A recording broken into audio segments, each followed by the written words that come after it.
नमस्कार। श्री श्री आनंद मूर्ति जी vision page पर आप सभी का स्वागत है। जैसा कि आप जानते हैं कि हम चर्चा कर रहे हैं आनंद सूत्रम पर और सेकंड चैप्टर डिस्कस हो रहा है।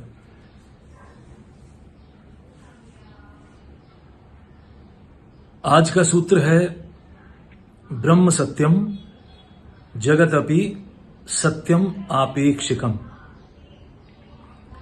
मेरी नजर में आनंद सूत्रम में जितने भी ऐसे सूत्र हैं वो क्रांतिकारी सूत्र हैं, स्पिरिचुअली रेवोल्यूशनरी थॉट वेव्स हैं। जब सही समय आएगा और आनंद सूत्रम दर्शन जन दर्शन बनेगा तब ये सूत्र बहुत अच्छे से स्वीकृत होगा, बहुत अच्छे से लोग इसे हृदय में बिठाएंगे। और जो भी फिलॉसफी की जगत में कंफ्यूजन्स हैं, फिलॉसफी के जगत में कॉन्ट्रडिक्शंस हैं, जिसकी वजह से कई बार जनमानस का बहुत बहुत नुकसान हो जाता है और वो सेंचुरीज तक चलता है,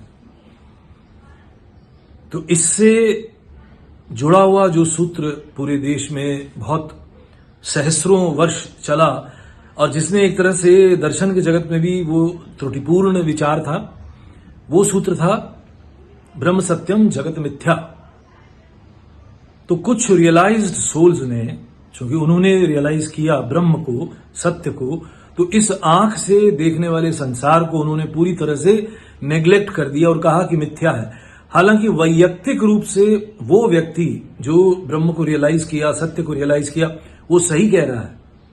जब आपको संसार मिथ्या प्रतीत होता है तभी आप ब्रह्म में प्रवेश कर सकते हैं, या यूं कहें कि जब आपने ब्राह्मी जगत में प्रवेश किया है या जिन क्षणों में आप ब्राह्मी भाव से ग्रस्त हैं या ब्राह्मी भाव का आनंद ले रहे हैं, तब ये संसार जो आंख से दिखने वाला संसार है, जिसे सेंसरी वर्ल्ड कहा जा सकता है, वो बेमानी हो जाता है, उसका अस्तित्व नहीं रहता। वो मिथिला प्रदेश जैसा हो जाता है, वो मिथ्या का देश हो जाता है। लेकिन ये सिर्फ उसी के लिए है जो ब्रह्म ज्ञानी हुआ।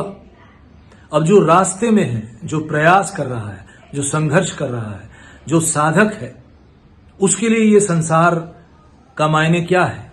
वो संसार को अगर मिथ्या कहता है तो कॉन्ट्रडिक्टरी जीवन जिएगा, झूठ का जीवन जिएगा, अपने आप को धोखा देगा। तो आंख से दिखने वाला संसार भी एक अलग प्रकार का सत्य है, हालांकि वो पूर्ण सत्य नहीं है, वो रिलेटिव ट्रूथ है। मॉडर्न साइंस में रिलेटिविटी की खोज हुई। अल्बर्ट आइंस्टाइन उसके एक प्रमुख वैज्ञानिक हैं बने। उन्होंने कहा कि पूरा जगत रिलेटिव है, यहां सब कुछ रिलेटिव ट्रूथ है, परमानेंट ट्रूथ नहीं है। साइंस ने भी ये डिक्लेयर किया कि परमानेंट ट्रूथ नहीं है। आज जो, यानी अगर हम ट्रूथ को देखें, मैं या कोई एक व्यक्ति सुंदर है तो वो किसी के रिलेशन में सुंदर है, वो अपने आप में सुंदर है, ऐसा हम नहीं कह सकते। या कोई छोटा है, बहुत साधारण से एग्जाम्पल दे रहा हूं मैं, कोई छोटा है कद में, तो छोटा इसलिए है क्योंकि कहीं कोई बड़ा है, कोई लंबा है। कोई अमीर है इसलिए अमीर है क्योंकि गरीब है, कोई गरीब इसलिए गरीब है क्योंकि अमीरी है। अगर सब लोग गरीब हों समाज में, महीने के सिर्फ 2-3 हजार रुपए कमाने वालों का अगर समाज हो, तो हम उसे गरीब समाज नहीं कहेंगे।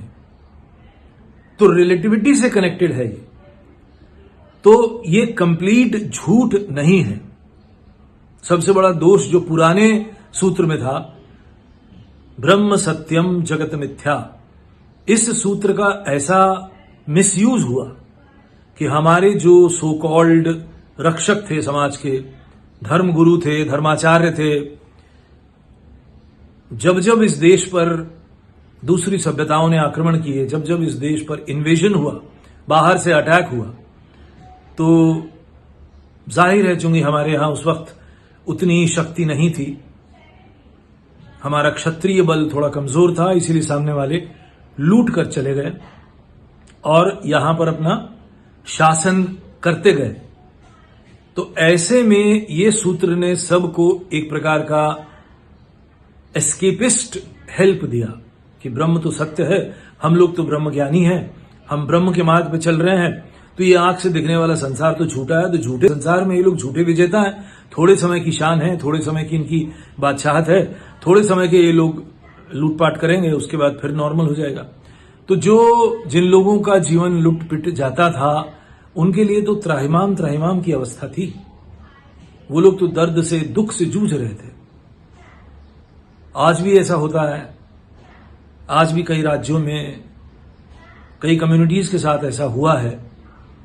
कुछ खास बिजनेस करने के लिए पूरी की पूरी कम्युनिटी को अपना बलिदान देना पड़ता है और वो फाइट नहीं कर सकते, क्योंकि अभी भी इस देश में बहुत ज्यादा फाइट करने की टेंडेंसी नहीं है। पहले से बेटर है, लेकिन फिर भी हम फाइट से बचते हैं। जनमानस अभी भी संघर्ष में जो फाइट इन्वॉल्व है और वायलेंस इन्वॉल्व है, उससे हम बचते हैं। तो वो इस कल्चर का एक दुर्भाग्य है। खैर, ये अलग बात है। मूल बात यह है कि जो आंख से दिखने वाला संसार है उसको हम कैसे लें। एक सामान्य जन के लिए अगर उसे धर्म का अनुशासन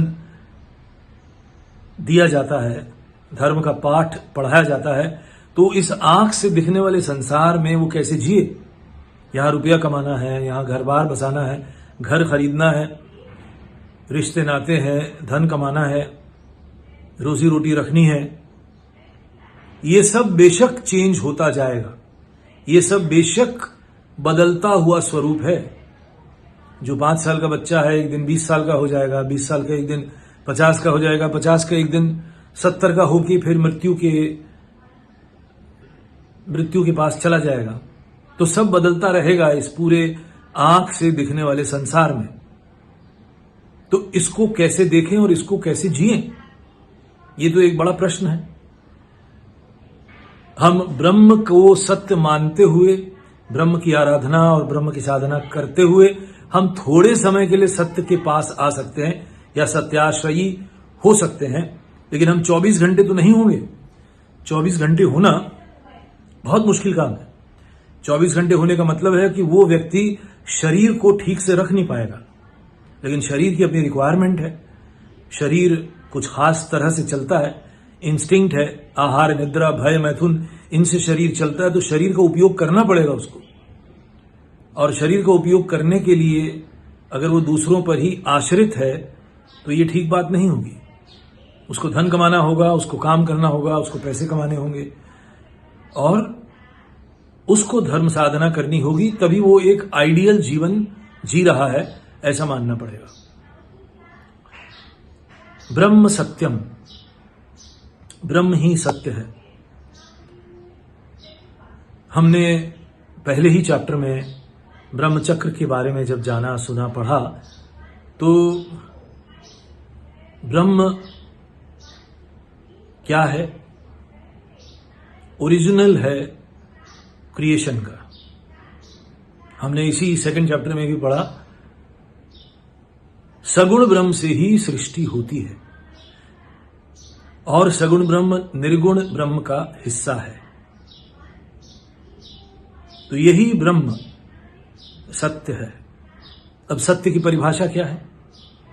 जो अपरिवर्तनशील है, अनचेंजेबल एंटिटी है।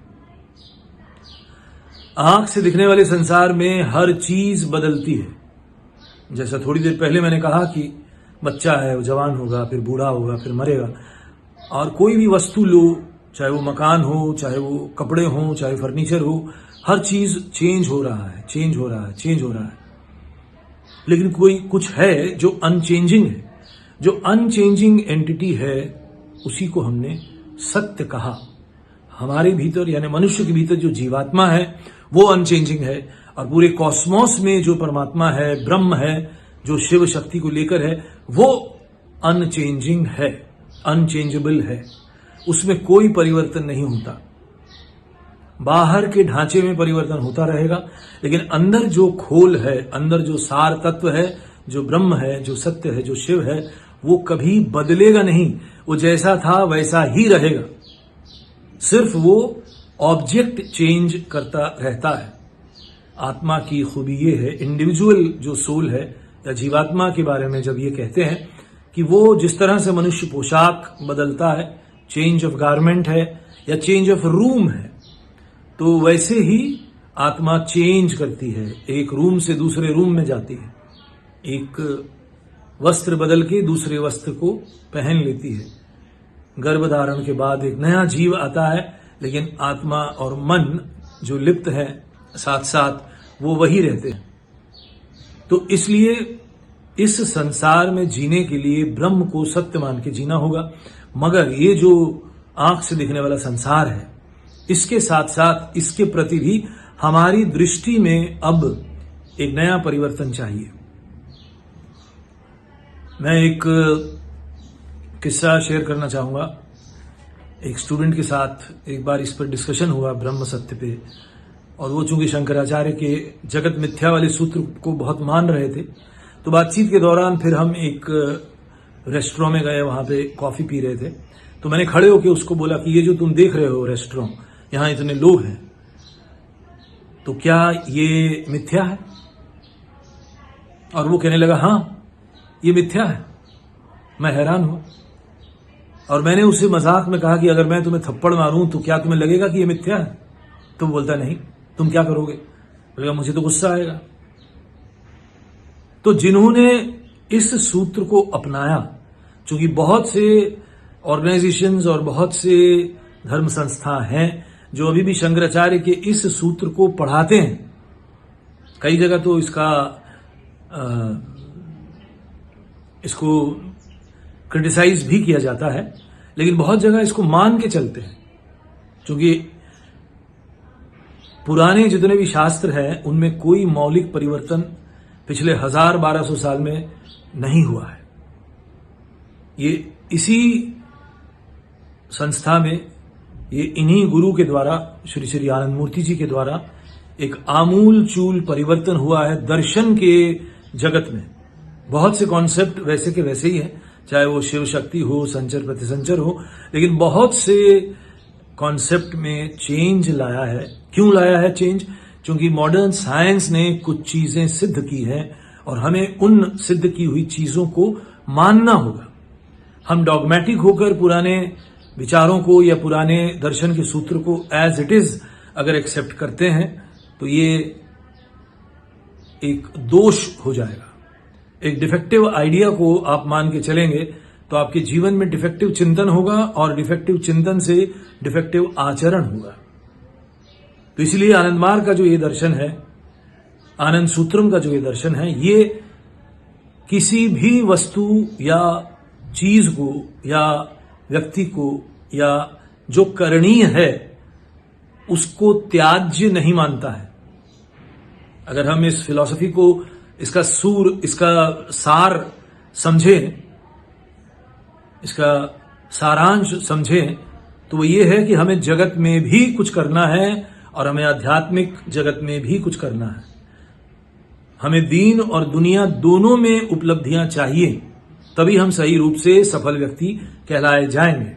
बार बार ये बात आती है कि physical, mental, emotional and spiritual existence है मनुष्य का, और इन चारों में या मोटा मोटी तीनों में, फिजिकल, मेंटल एंड स्पिरिचुअल, इन तीनों जगत में सफलता की आवश्यकता है। और वो इस सूत्र के द्वारा बहुत सुंदर तरह से, सुंदर तरीके से एक्सप्लेन हो जाता है। ब्रह्म सत्यम जगतपि सत्यम आपेक्षिकम। तो जो जगत रिलेटिव ट्रूथ है वो ट्रूथ है, लेकिन वो रिलेटिव है, वो परमानेंट नहीं है, वो एब्सोल्यूट नहीं है।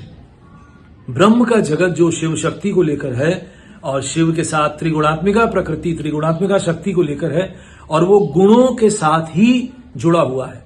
जो ओरिजिनल गुण है, गुणत्रय जिसे कहते हैं, और ब्रह्म जो हुए वो गुणाधीश है, गुणों के कंट्रोलर्स हैं। और चूंकि संचर क्रिया हमने जाना, संचर क्रिया में हमने देखा कि कैसे गुणों के जरिए धीरे धीरे चेंजेस आते हैं उसी ब्रह्म के बॉडी में, और हम पहुंचते हैं मैटर तक। तो संचर क्रिया का ये जो आर्क है from Brahm to matter, from Shiva to matter, ये जो नीचे वाला फेज है ये रिलेटिव ट्रूथ है। फिर जो प्रतिसंचर की धारा है वो भी रिलेटिव ट्रूथ है। किसी को एक एनिमल शरीर मिला है, उसे हमेशा एनिमल का शरीर मिलेगा ऐसा नहीं है। कोई एक बालू का कण है, कोई एक डस्ट पार्टिकल है स्टार में, किसी गैलेक्सी में, वो हमेशा वही रहेगा ऐसा नहीं है, वो बदलेगा। यही है रिलेटिव ट्रूथ की बात। चीजें बदलती रहेंगी। जैसे एटॉमिक स्ट्रक्चर चेंज होता है, साइंस हमें कैसे समझाता है कि एटॉमिक स्ट्रक्चर बदलने से एलिमेंट में चेंज आता है।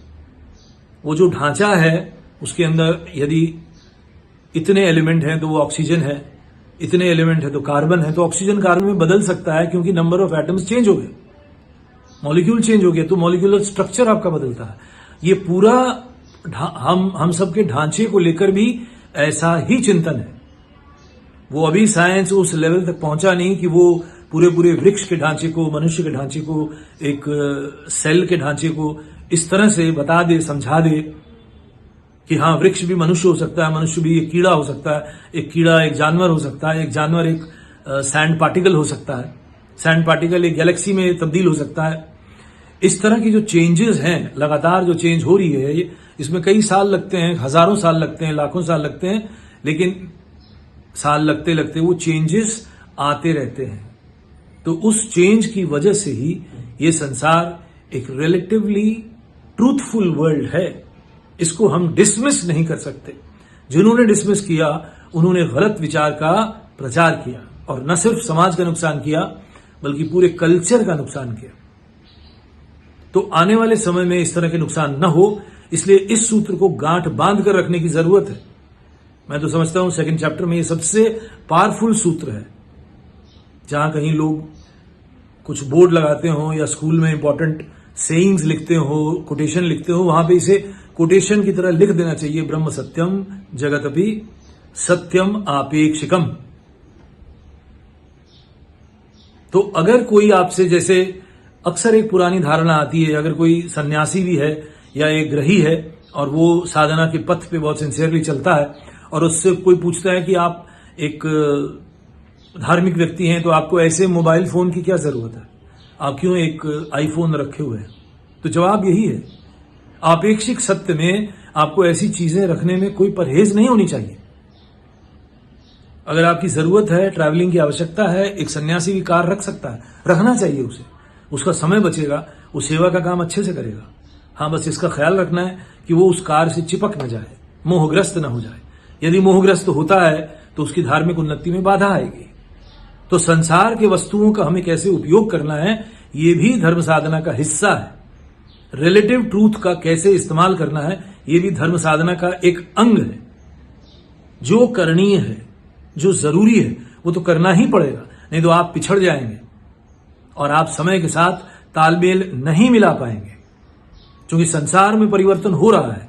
संसार यदि ग्लोबलाइज हो रहा है, संसार में नए नए गैजेट्स आ रहे हैं, संसार में यदि ये फेसबुक और ऑनलाइन और नेटवर्क और इतनी सारी चीजें आ रही हैं, तो क्या हमें उसके साथ तालमेल मिलाना चाहिए या नहीं? इस सूत्र के अनुसार तो बिल्कुल मिलाना चाहिए, क्योंकि वो आपेक्षिक सत्य है और इस विचार के साथ कि आज है कल नहीं रहेगा। हो सकता है ये जो ऑनलाइन वर्ल्ड है ये और 10 साल बाद कुछ और बदल जाए, या 20-25 साल बाद कुछ और हो जाए। हम नहीं कह सकते क्या होगा, क्योंकि विज्ञान धीरे धीरे नई नई चीजें लाता ही है। या तो विज्ञान का पतन होगा, एक बहुत बड़ा नुकसान होगा, लोग फिर से पुनः वो स्टार्ट से शुरू करेंगे, अर्थ से आरंभ करेंगे। हो सकता है सभ्यता ऐसी बन जाए 100 साल बाद, 200 साल बाद, तब तक विज्ञान अपने चरम पे पहुंचेगा और जनमानस में त्राहिमाम की अवस्था आ सकती है और लोग विज्ञान से दूर होना शुरू होंगे और तब एक नई सभ्यता जन्म लेगी। और हो सकता है उस वक्त आध्यात्मिक विज्ञान ही सब कुछ हो जाए। We do not know what is going to happen in future, but the fact is till we are living on this earth, we are connected with earth and we must have a relation with earth and we must do everything that is important for our survival. पुरुषार्थ में जैसे काम, अर्थ, धर्म, मोक्ष, ये 4 longings का जिक्र आता है, तो काम और अर्थ, जिससे हमारा आंख से दिखने वाला संसार चलता है, उसके साथ हमें जस्टिस करना ही है, उसके साथ न्याय करना ही होगा। उसको किसी भी तरह से त्याग करने से हम अपना ही नुकसान करेंगे और अपने ऑल राउंड डेवलपमेंट में, ऑल राउंड सक्सेस में एक रुकावट लाएंगे, एक बाधा लाएंगे। बहुत से सन्यासी जो सब कुछ छोड़ के हिमाचल में चले गए या नागा साधु बन गए, जंगलों में घूम रहे हैं, राख लगाए घूम रहे हैं, उनके व्यक्तित्व का विकास नहीं हो पाएगा। ये बहुत स्पष्ट सी बात है। क्योंकि चैलेंज तो यही है कि आप कीचड़ में रह के कमल को खिलाएं, और कमल खिलता ही कीचड़ में है। क्यों ये मिसाल दी गई कमल की? ये कमल एक प्रतीक कैसे बना? क्योंकि वो खिलता कीचड़ में है। कहा गया है कि ये संसार एक काजर की कोठड़ी है और इसके पार जाना है बिना कालिख लगे। यही तो चैलेंज है। भोग के बीच में रहकर बिना भोगी बने एक योगी का जीवन जीना है, यही तो चुनौती है। अगर भगोड़े बन के जिए तो उसमें क्या मजा। भगोड़ापन भी एक तरीका है जीने का, समस्याओं से भागकर जीना, दुनिया से भागकर जीना, हिमालय की कंदराओं में अपने आप को छिपा के जीना। और जो लोग हिमालय की कंदराओं में भाग के गए वहां पे निराश ही हुए। वहां पाया कि वहां कुछ है नहीं, वहां अलग राजनीति है, वहां अपने अपनी गुफाओं को लेकर पॉलिटिक्स है। कहा जाता है कि अपने अपने लंगोटी को लेकर साधुओं में झगड़ा होता है, मैं तुझसे बड़ा। ये युद्ध वहां भी चलता है। कुंभ मेले का आप खेला देखते ही होंगे, न्यूज में आता ही है कि इस अखाड़े के साधु पहले स्नान करेंगे क्योंकि ये बड़े हैं। अब बताइए, आपने सब कुछ छोड़ दिया लेकिन बड़प्पन नहीं छूटा। आप अपने समुदाय को, अपने आश्रम को, अपने अखाड़े के जमात को, वहां के सन्यासियों को नंबर 1 मानते हैं। तो नंबर 1 की होड़ में आप अभी भी लगे हैं। तो चाहे करोड़पति बनने की होड़ में लगे या साधु बन के कुंभ मेला में सबसे पहले कौन ग्रुप स्नान करेगा इस होड़ में लगे, इसमें कोई अंतर नहीं है। मजा तो तब है कि आप बगैर होड़ में लगे जीवन जिए। जहां लोग सबसे पहले जाते हैं, आप वहां सबसे आखिर में जाएं और ये सिद्ध करें कि देखिए, हमें इससे कोई मतलब नहीं कि हम फर्स्ट आए या सेकंड आए। जो फर्स्ट और सेकंड और थर्ड आने की लड़ाई में लगे हैं, उसकी रेस में लगे हैं, तो वो अभी भी मैटर और आंख से दिखने वाले संसार के विजेता बनने के प्रयास में है। तो जब तक ये कोशिश छूटेगी नहीं, तब तक ब्रह्म सत्यम वाली बात चरितार्थ नहीं होगी। ब्रह्म का सत्य तभी झलकता है, ब्रह्म का सत्य तभी प्रकाशित होता है जब संसार के तमाम रास्ते, संसार में विजेता बनने के तमाम मार्ग आपके लिए बहुत मामूली, बहुत छोटे और बहुत ओछे हो जाते हैं। ठीक वैसे ही जैसे एक बच्चे के सामने खिलौने जब छोटे हो जाते हैं, तब वो धीरे धीरे बड़ा होना शुरू होता है। जब तक वो खिलौने रूपी एरोप्लेन या खिलौने रूपी पिस्तौल या खिलौने रूपी रेलगाड़ी के साथ खेलता रहता है, तब तक वो बच्चा है। जैसे ही उसे ये समझ में आया कि ये तो खिलौना है, सच कुछ और है, अब वो असली रेलगाड़ी, असली एरोप्लेन या असली ड्रेस, असली मिलिट्री सूट, असली आर्मी का ड्रेस, इसको पहनना चाहता है और उससे सुखी होना चाहता है या खुश होना चाहता है। ठीक यही मिसाल हमारे संसार में भी ऐसा ही है। जब तक संसार के जितने भी विजय के रास्ते हैं, जब तक वो आपके सामने मामूली नहीं होते, छोटे नहीं होते, तब तक आपको ब्रह्म अपनी ओर आकर्षित करते नहीं। तो ब्रह्म की छाया है ये, ब्रह्म सत्य है और संसार उसकी छाया है। तो हम छाया से सुखी होना चाहते हैं। जब तक हम छाया से सुखी होना चाहते हैं, तब तक हम ब्रह्म से दूर रहेंगे। ये छाया हमें उस बच्चे के खिलौने जैसे दिखनी चाहिए, इसलिए ये स्वतः होता है, ये लादा नहीं जा सकता। This can not be forced. यही है रिनाउंसिएशन, असली रिनाउंसिएशन, असली त्याग या असली वैराग्य। बाबा भी कहते हैं कि आध्यात्मिक जगत में 2 चीजें हैं जिसकी सहायता से यात्रा पूरी हो जाती है। एक है विवेक और एक है वैराग्य। वैराग्य का मतलब है कि अब हमारे ऊपर कोई भी रंग अपना असर नहीं डालेगा और एक ही रंग से हम रंगेंगे, वो है ब्रह्म का रंग, वो है गुरु का रंग, वो है परम पुरुष का रंग। हमें एक ही रंग समझ में आता है, वो है परम पुरुष का रंग या ब्रह्म का रंग। और विवेक, विवेक का भाव धीरे धीरे संघर्ष से, मन में जब जितना संघर्ष होता है, अच्छे और बुरे का, हाँ और ना का, ऊंच और नीच का, सुख और दुख का, जॉय एंड सौरो का, ये जो संघर्ष चलता रहता है, मन जितना मंथन से जाता है, स्ट्रगल जितनी होगी आपके माइंड में, उतना ज्यादा चांसेस हैं विवेक के डेवलप होने के। विवेक का मतलब है पावर ऑफ डिस्क्रिमिनेशन, वो तत्व जो ये तय करे कि क्या करना है क्या नहीं करना है, ये आपको तय करना होगा। जब तक आप दूसरे के कहे अनुसार तय करते हैं, जब तक आप दूसरे के कहे अनुसार चलते हैं, उसका मतलब यह है कि आपके अंदर का विवेक अभी जगा नहीं है। वैसे धर्म साधना में शुरू में गुरु के आदेश के अनुसार ही चलना होता है, नियम यही है। लेकिन धीरे धीरे बाद में जब आपके अंदर थोड़ा सा विवेक जगता है, तो आपके अंदर से ही डिसीजंस आने चाहिए, आपके अंदर से ही मंथन होना चाहिए, और उस मंथन के जरिए आप इस नतीजे में पहुंचे कि क्या करना है क्या नहीं करना है। और जैसे मैंने बताया कि जब तक आपको संसार में, संसार की वस्तुओं का सुख खिलौना नहीं दिखता, मामूली नहीं दिखता, तब तक आप उस ओरिजिनल ब्रह्म की तरफ जाने के लिए तैयार नहीं हैं। तो खेलिए तब तक खिलौनों से, ऊब जाइए खिलौने से, बोर हो जाइए खिलौनों से। लगना चाहिए कि ये क्या है, बार बार वही, बार बार वही, यही तो बात है। गुरु अक्सर कहते हैं कि जन्मों जन्मों से तुम वही वही कर रहे हो।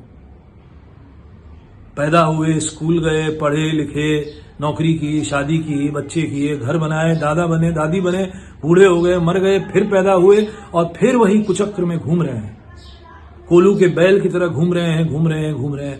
तो हठात जब किसी को ये याद आता है कि मुझे कुछ ऐसा करना है जिससे मैं शाश्वती शांति को प्राप्त करूं, क्योंकि जो कर रहे हैं संसार के भोग में, उससे शांति तो मिलती नहीं। लेकिन यदि आप तैयार नहीं हैं तो आपको यही करना पड़ेगा। तो जो तैयार हो जाता है, जिसके मन में संवित जगता है, जिसके मन में आह्लादनी शक्ति जगती है, उसकी याद आती है जब, तब उसका डायरेक्शन अलग हो जाता है।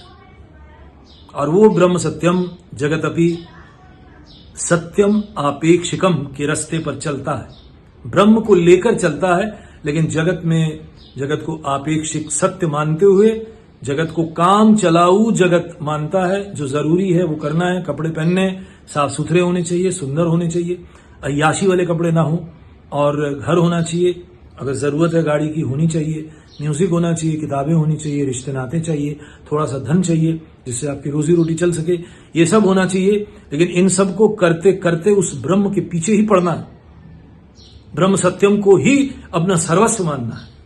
और जो लोग साधना मार्ग में हैं, वो ब्रह्म सत्यम को कैसे मानेंगे? गुरु को पकड़ने से ही वो मिलता है, क्योंकि गुरु ही सब कुछ है, गुरु ही आराध्य है, गुरु ही ब्रिज है, गुरु ही साधक के लिए ब्रह्म है, गुरु ही साधक के लिए सब कुछ है। गुरु में ही समर्पण है, और गुरु को पकड़ के चलने से ही गुरु का ग्रेस भी मिलता है, और तभी रूहानी तरक्की होती है। तो आप सबकी रूहानी तरक्की की कामना करते हुए आज मैं यहां पे विराम देता हूं। आप सबका दिन शुभ हो। नमस्कार।